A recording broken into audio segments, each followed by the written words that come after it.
Patrick, wait, allow me to clean it. Now, SpongeBob, I know you want to help, but you're my guest.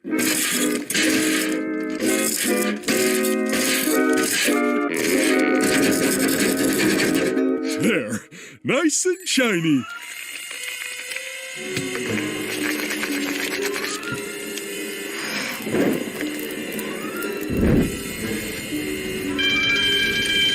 Patrick, the card is on fire!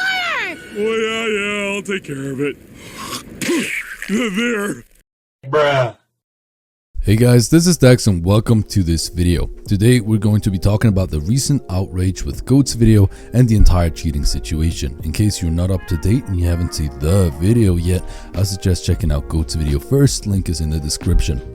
A lot of big streamers and content creators got involved in this discussion and the community was kind of split over Goat's video. Although a couple of creators have backtracked on what they said about the video initially and have since decided to support him. Regardless, some really endorsed what he did, and some, interestingly enough, especially bigger streamer names, really hated it. And I just felt like commenting on this whole topic because there's quite a few things to address and take apart about this, including some really controversial stuff later on, so stick with me until the end.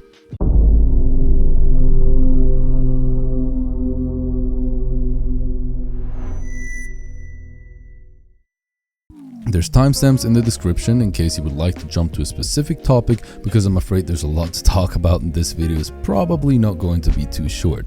Now let's go over the context very quickly.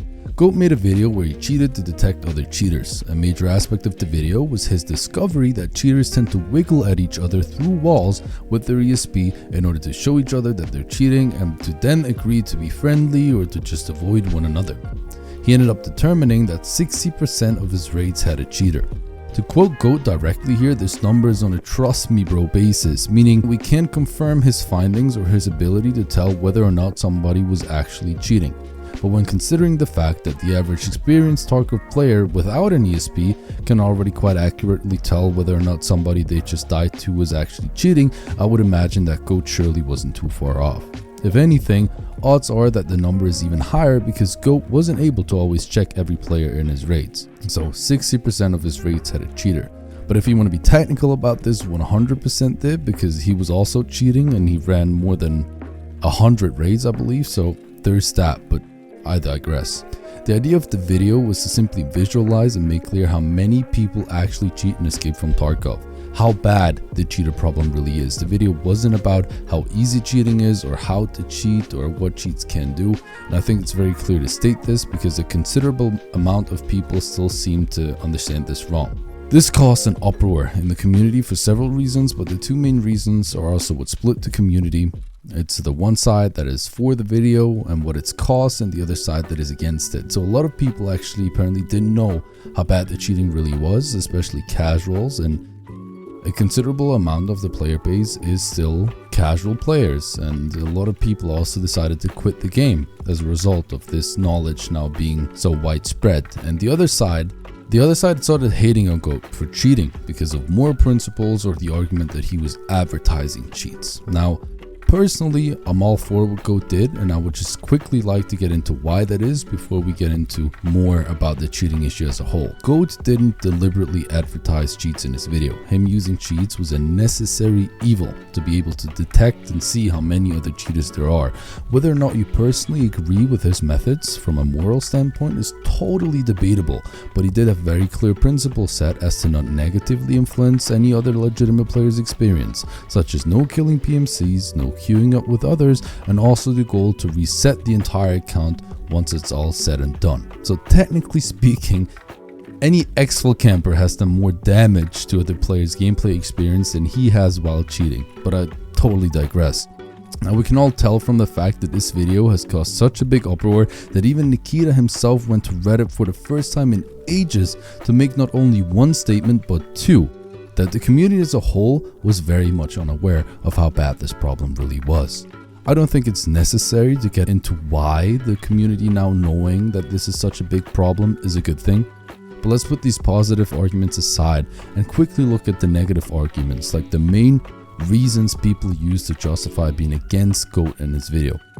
And those are two major arguments. One argument is that it promotes and justifies cheating, and the other is that it was nothing new, that we all knew this already. So as for the promoting and justify cheating, well, it doesn't promote or justify cheating, as the entire idea of the video is to show how bad the legitimate player's experience in the game currently is because of other cheaters. Everyone, and I truly mean everyone, knows how to Google the right terms to find cheats on websites themselves. It's not like a video such as GOATs creates more incentive for people to start cheating than the head eyes death screen everyone gets every second rate by a cheater. So the major point about this is you're either against cheating and you don't cheat, or you're at least sort of up for it and you end up doing it anyway at some point, at least most likely. This is primarily an argument about morals, and those are set.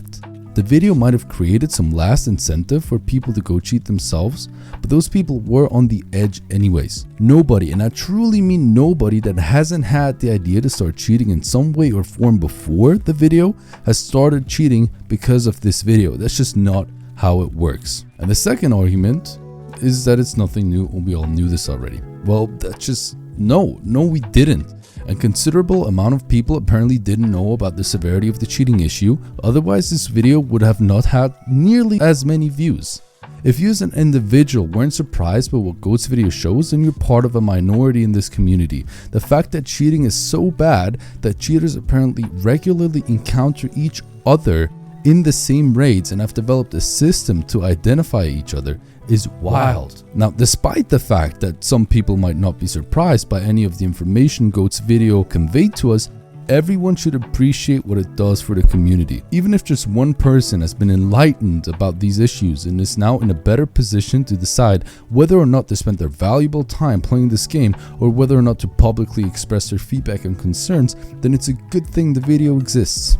There's quite a few more points that especially some bigger streamers made about why his video is bad, but they're along the lines of the arguments we've just covered, and if you're looking for more counter arguments, you can just scroll through their comment sections because there's a lot of very valid arguments that have been made. Now, as for the next part, I think there's currently a very interesting phenomenon happening where a lot of people whose livelihoods as content creators and streamers in BSG's bubble are dependent on Tarkov's success are speaking out against GOAT's methods. Although, as I said, a couple of creators have since apologized about their first takes and shown more understanding for the community. Regardless, it shows a huge disconnect between the community and the streamers and creators. This disconnect is a result of the lack of community communication on BSG's part throughout all these past years, and it's slowly all coming crashing down on us. I personally can't blame those creators speaking out against GOAT for their opinion, as they're at least partially just trying to keep this whole thing from crashing down, and their careers likely with it. But it's still the wrong thing to do. You're better off just keeping your opinion to yourself rather than trying to suppress GOAT's message of things have to change. Now, throughout these past years, the community has tried to make BSG change their ways so many times. Whether that be issues with bugs and other technical stuff or the cheater problem. A prime example is Trey's new cheat detection Discord server, which has since already been stopped again, also due to mistakes on BSG's end. But despite subtle improvements from time to time or statements from BSG that claim improvements, we eventually end up again at the same crossroads every time. A Reddit user with the name of I'm a Bustia, I hope I'm pronouncing this right, just posted a compilation of posts from Nikita from the last couple of years, and it really shows the issues at hand. Very simply put, and you're welcome to read it yourselves as I have, and yeah, check it all out because it's a very interesting read. These are all posts that Nikita has made throughout the last couple of years, up to 5 years ago, where he talks about issues such as the sound bug or cheating issues in a way where he always makes it seem like an imminent improvement is coming and things are going to change, and just lots of promises and promise improvements that never really happened, at least not in the way that you would imagine for them to happen if you had read that back then. And yeah, it just really shows this very potent phenomenon of BSG promising something and not really delivering on it. And yeah, and I think it's important to face this fact and take it at face value, because it shows that the situation that we're in right now and the statements that Nikita's made now and BSG and the claims that BSG is making about certain improvements that are going to happen or have already happened should be taken with a grain of salt. Goat's video created an outcry, and that's valuable. It's valuable because we as a community have the opportunity to send a big message to BSG. We all love this game and we want it to succeed, but many people are starting to lose all trust in BSG, and rightfully so. This is the part where we normally talk about the potential new anti-cheat measures and projections for the future, how things are likely going to pan out, la-di-da. And while I do believe that the implementation of an Overwatch-like rewatch system or many other anti-cheat measures that we don't have yet are definitely going to help, I do believe that we're actually facing a much bigger core issue. Which is why we're not going to talk about any particular anti-cheat measures in this video and about something else now instead. This is where we get to the sticky part. Now before I talk about this, I want to clearly state that this is all hypothetical and I'm only going to talk about it because it allows for a very different insight into this entire cheating issue relative to BSG's perspective.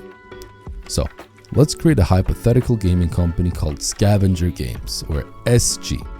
SG, like any other gaming company, is primarily doing what they do to make money. It's a private business after all, that's the main point. I would assume that they set the price of their game and their entire business model up in a way that allows them to maximize their profits. Other than many other multiplayer games, SG does not offer DLCs, season passes, skins, or anything else that would allow for additional continuous income by players that have already bought the game. This means that the only revenue SG makes is by selling new copies of the game. So SG would be incentivized to pursue major marketing strategies such as Twitch drops, for example, to attract new players, whereas existing players are not really their main concern anymore, as they're not going to create any additional revenue again in the future.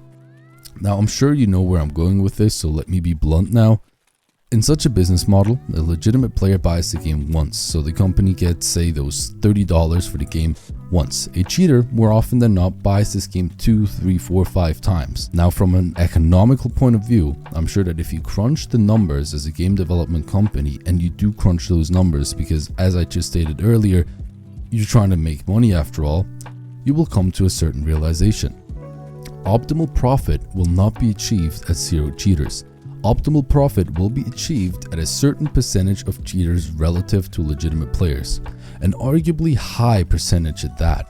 To be exact, optimal profit will be achieved at the exact point where the additional profit of cheaters buying the game several times, on top of the legit players buying it anyway, is outweighed by the losses due to legitimate players buying it less because cheating is so bad at that point. Now, we don't know if our hypothetical gaming company called SG would be doing this, but if they were, and even if they weren't, this poses a big issue for the legitimate players because it shows how little incentive there is for our hypothetical gaming company to actually fight cheating to the point where it's generating them less revenue again.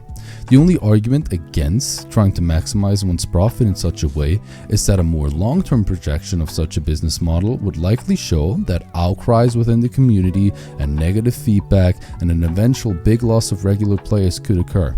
Does that sound familiar to you? I don't want to think that BSG is even considering anything we've just talked about. I'm sure they're good people and they want to continue making an awesome game. But with the lack of community communication and all the issues we've had with the game for years now, I'm quite sure that a lot of people are starting to lose trust in the game and the company behind it. And this line of thought that I've just set up for you really doesn't help with developing trust either. So, what can we do? Personally, having just recently started making Tarkov content on YouTube after streaming and competing in the game quite regularly 2 years ago, I would love for Tarkov to only get bigger and bigger. I absolutely adore this game, and there's just nothing that even comes close to Tarkov. It's just that awesome. And I honestly don't want to make any claims that any sort of movement will ever change or remove the issues we as a player base are dealing with. This is all on BSG. It's on them. Especially since we know and have just been shown again through Trace Cheat Discord project that BSG is not the transparent and talkative kind of company. The one thing we can do is to address these issues, to continuously express our opinion and to act upon it, also and most importantly in the long term. For example, if you're fed up with the game right now, stop playing it. To me, it feels like we're at a major turning point and things are either going to change for the absolute better from now on, or we're sooner or later going to have to give up on this dream of the Tarkov that could be. Only time will tell. In the meantime, If you like this video and want to see more of my content, please do feel free to like the video, subscribe, and also share your own opinion in the comments down below. It's been a pleasure having you listen to this little talk. This is Dex, and I wish you a wonderful week.